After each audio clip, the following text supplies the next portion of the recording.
yoo namaan dorgomte gaafa nama san injifattanii dhaabbattaa beeki. Atis akkuma namoota si duraa hin dandeessu jechuu miti. Baadiyyaa fagoorraa dhufuun maatii hiyyeessarraa dhalachuun hanga fedhan namoonni si dura fagaatanii haa deeman. Ati isaa miti innilleen sii miti. Eenyutu umrii ta'e guutuu biyya Arabatti mana madaam dalagde siin jee obboleettii xiyya. Akka hin danda'amne dhageenyati akka hin dandeenye amanne. Akkam jirtan kabajamtoota fi jaalatamtoota maatiiwwan chaanaalii Birraa Inspire.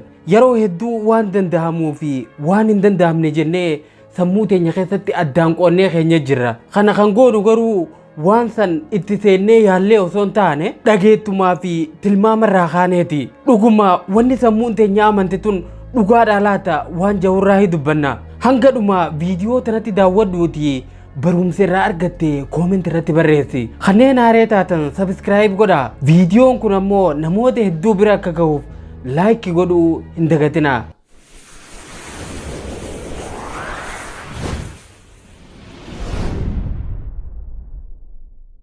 Jalqaba rabbiin gaafa ilma namaa kana uumu sammuun ilma namaa jiibii hangana je'ee lakkoofsaan hin kennineef. Osoo akkas tahee jiraatee sila ilmi namaa guyyarraa argannoo haarawan argatu dandeetti fi gahumsa haarawa guyyarraa horataan deemu ture. Garuu nuti ilmi namaa yeroo of daangessinu mul'ata. Hamilee wal buufna, dadhabina qofa lakkooyna, nama kufe qofaatu nutti mul'ata. Yeroo hedduu of jala malee ofii ol hin laallu. Osoo hin yaalin kufna, osoo hin dhaqin dhufna, osoo hin deemin deebina. Mee dhimma kanaan wal qabatee seenaa barataa tokkootiin siif himaati sirriitti na dhagahi. Yeroon isaa akka lakkoofsa Awurooppatti bara 1939 ture. Barataan tokko orraafatee gara kilaasii barumsaa seene. Yeroo inni kilaasii seenu barsiisaan istaatiksii barsiisee bahee jira. Gabatee gurraacharra garuu gaafiilee lama tan barsiisaan barreessee osoo naqin biraa deemeetu jira ture. Barataan sun gaafiilee lameen san dabtara isarratti barreeffatee gara doormii isatti deebi'e. Inni akka assaayimentii barsiisaan kennatti yaade ture.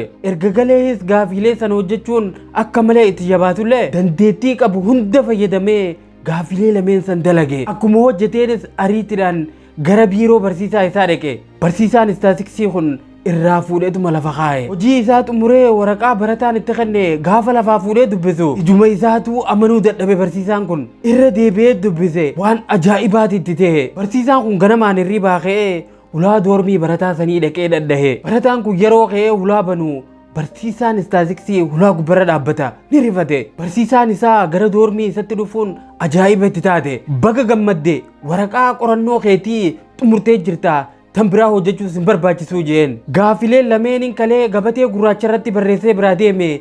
Gaafilee hanga arraa seenaa istaatiksii keessatti deebii argatanii hin beeknedha. Anis barattoonni gaafilee addunyaan guutuun hojjechuu dadhabde tana addaan baasanii akka beekaniifin achirratti barreesse malee akka hojjetaniifi mitii jeen barsiisaan. Ati garuu akkuma hojii manaa salphaa tokkotti hojjettee fidde. Keessattuu yeroo gabaabaa kana keessatti ammallee irra deebi'ee baga gammadde jeen barsiisaan kun. Obboleessa kiyya obboleettii tiyya seenaan barataa kanaa kan hin amma siif hime kun sirriitti addaan siif baate. Tole seenaa kanarraa waan hedduu takka barachuu dandeenya. Garuu mee karaa lamaan kanaan haa laallu. Tokkoffaa orraafattee dhufuun nama boodatti sin hambisu. Sababa turtee eegalteef milkaa'ina kee gonkumaa hin hanqattu. Baadiyyaa fagoorraa dhufuun maatii hiyyeessarraa dhalachuun qaamaa irruu ta'uun galma kee gonkumaa sin hanqiftu. Inni gamoo dheertuu Finfinnee walakkaa qabus akkuma keetitti baadiyyaa fagoorraa dhufee quba qabaadhu. Inni biyya bulchus tahee kanneen aangoo gurguddoo biyyattii keessatti qabanis gandumaa fi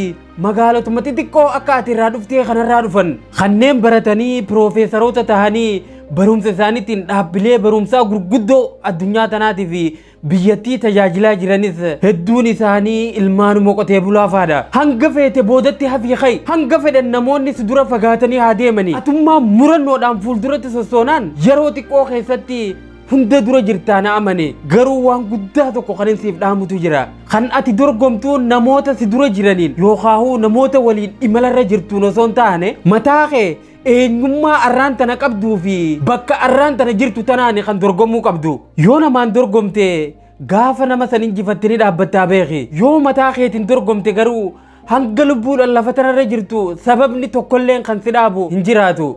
Seenaa barataa reefuu sanirraa wanni biraa guddoon takka tan nuti barachuu dandeenyu. Sammuun teenya tun hanga nuti yaadnu kanaa ol dandeettii guddoo qabaachuu isheeti. Sammuu ajaa'ibsiisaa kana qabaannee dhalannus erga dhalanne booda garuu wanni nuti baranne akka hin dandeenyedha. Hundumti keenya akkaataa nuti daa'imummaa keenyarraa itti guddanne wantoota hedduu akka nuti hojjechuu hin dandeenye nu amansiiseeti jira. Wanni hedduu nama ajaa'ibsiisu ammoo akka hin dandeenye kan mirkaneeffanne yaallee dadhabnee osoo hin taane namootatu akka nuti hin dandeenye nutti hime. Akka hin danda'amne dhageenyati akka hin dandeenye amanne. Wantoota hedduu tokko osoo hojjechuu dandeenyu akka hin dandeenye waan namoonni nuti himan qofaaf akka hin dandeenye amannee ofirraa dhiifne. Obboleessa kiyya obboleettii tiyya mee wayii si gaafadhaati. Isa ati akka hin dandeenye amante kana akka ati hin dandeenye eenyutu sitti hime? Barataa cimaa akka ati hin taane, barattee eebbifamuu akka ati hin dandeenye, doktora, paayilota, injiinara, pirezidaantii, piraayim ministeera akka ati hin taane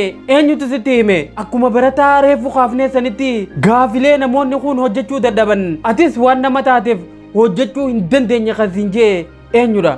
Haala ammaan tana keessa jirtu kana jijjiirtee ofirra dabartee hawaasa keetii fi dhaloota dhufu furmaata akka ati hin keenye eenyutu si daangesse? Hawaasa beelee nyaachisuu, kan rakkate gargaaruu, wallaalaa barsiisuu fi hawaasa rafe kana dammaysuu akka ati hin dandeenye eenyu abbaa isaatu siif mirkaneesse? Eenyutu umrii tee guutuu biyya arabatti mana madaam dalayte siin jee obboleettii tiyya? Hojii mataa keetii uummattee jireenya kanarra fooyyee qabutti akka ati hin baane eenyutu siif mirkaneesse? Mataa kee of fooyyessitee nama ta'uuf yaadamtee uumamte taatee fiinxee milkaa'inaa gubbaa akka ati hin geenye kan siif hime eenyudha? Na dhageessaa obboleessa kiyya obboleettii tiyya. Waa'uma mataa keetii kanaahu wantoonni hedduun ati dhugaadha jettee fudhattee ittiin jiraachaa jirtu hedduun soba quba qabaadhu. Soba dhugaa fakkaatu kana waan amannee fudhannee jiraachaa jirru qofaa fi kan bakka yaannu gahuu dadhabnee naamani. Sammuu guddaa rabbiin keessi badhaase kan saayinsiin illee guutumaa guututti hanga har'aan tanaa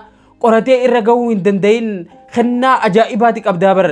Rakkoon keenya guddaan ga'umsa fi dandeettii ittiin mataa keenya, maatii keenya, saba keenya, biyya keenya fi addunyaa tana ittiin jijjiiruu dhabuu keenyaa miti. Akka qabnu amannee itti hojjechuu dhabuu keenya malee. Dhugaan jiru garuu akka ati hin dandeenye sagalee sitti himanirraa gurra kee cufannaan ni dandeessa. Kanaan dura namoonni hin dandeenye jechuun atis hin dandeenye jechuu miti bar. Kaayyoo har'aan tana ati qabattee ittiin deemaa jirtu kana dhaloonni milkeessuu hin dandeenye jechuun atis akkuma namoota si duraa hin dandeessu jechuu miti. Abbaan kee galma ati har'aan tana kaayyattee bira gahuuf tarkaanfachaa jirtu kana bira gahuu dhabuun isaa atis akka bira hin geenye gonkumaa hin agarsiisu. Ati isaa miti innilleen sii miti. Eenyummaa mataa keetii qabda. Eenyummaan kee ammoo kan namoota hundarraa adda. Wanni guddaan ilaalcha sobaa namoonni kaleessa sammuu keetirratti fe'ansan dhaamsi. Miiranin dandahaa bifa haarawaan irratti fe'i. Gabaabumatti ilaalcha kee jijjiiradhu. Ilaalcha mataa keetiif qabdu irratti sirritti hojjedhu. Sammuu moo'ichaa qabaadhu. Dhumarratti jecha miirree Teeyilar kanaan haa goolabnu. Akka hin danda'amne hanga hin beeynetti wantoonni hedduun ni danda'amanii jira. Maali jecha akkatti bareedu? Kan har'aa kanumaan xumurra. Viidiyoon kun hedduu keenya akka hirriiba irraa dammaysu abdii guddaan qaba. Namoota hedduu bira gahee barumsa akka irraa argataniif laayikii fi sheer godhuu hin dagatina. Viidiyoolee birootiin hangan deebi'ee isiniif dhufutti akkan hedduu isin jaaladhu isiniif himaa nagatti naaf tura.